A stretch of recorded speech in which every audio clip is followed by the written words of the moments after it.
Hey everyone, I'm currently updating one of my older arcade games that me and a small team made for a game jam, and I decided to share some changes I'm making to make the game a bit more fun to play.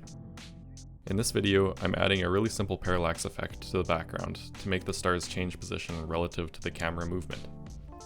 Currently, the stars are static and don't move from their original position in the world. By the end of the video, I'll be making them move depending on how the camera moves to give a parallax effect, as you can see happening here. Alright, let's get into it. The way the background is currently set up is just a parent object holding 50 animated star sprite objects that are each placed randomly within the bounds of the arena each time a new game is started. If you're curious, here's the code I used to spawn all the stars, where the star variable holds a prefab to a single animated star sprite, and X and Y bounds represent the size of the arena.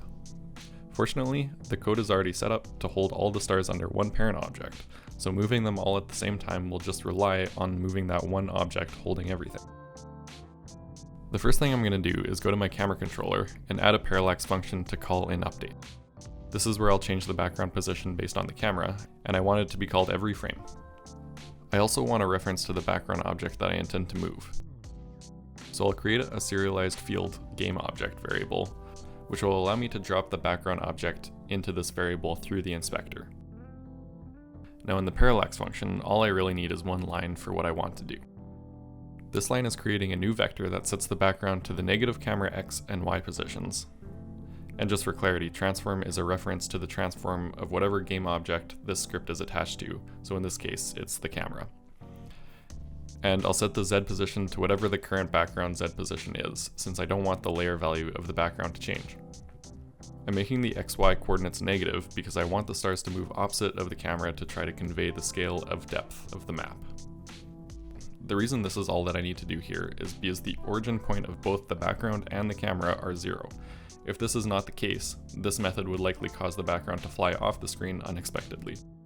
Instead, you would have to track the relative change of the camera to apply to the background instead, but we don't need to do that here due to the small scale of this game. I set the background's transform position to this new vector, and now whenever the camera moves, the stars should move at the same magnitude but in the opposite direction. Before we try this out, I need to make sure the new background stars variable is set. Once that's done, we can see how this works.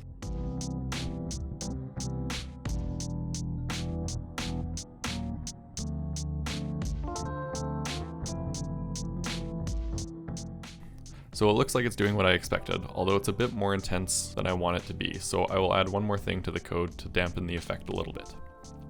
So to make this effect a little bit less intense, I'm going to add a Parallax Scale variable, which I'll use to scale down the X and Y values of the vector I just added. I'll create another serialized variable. This time it'll be a float, and I'll give it a range from 0 to 1, so it has a slide bar in the inspector, so I can easily tweak it while I'm in the game. And then I will take this variable and multiply the X and Y values by the scale. Now let's try it again and see how this feels.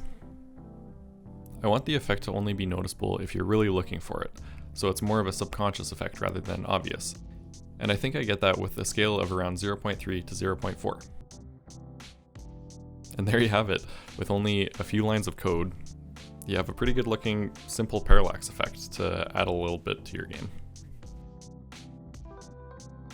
I hope you got a bit of value out of this video, and even if it's not the same setup in your game, maybe it gave you some ideas of how you could do something of your own.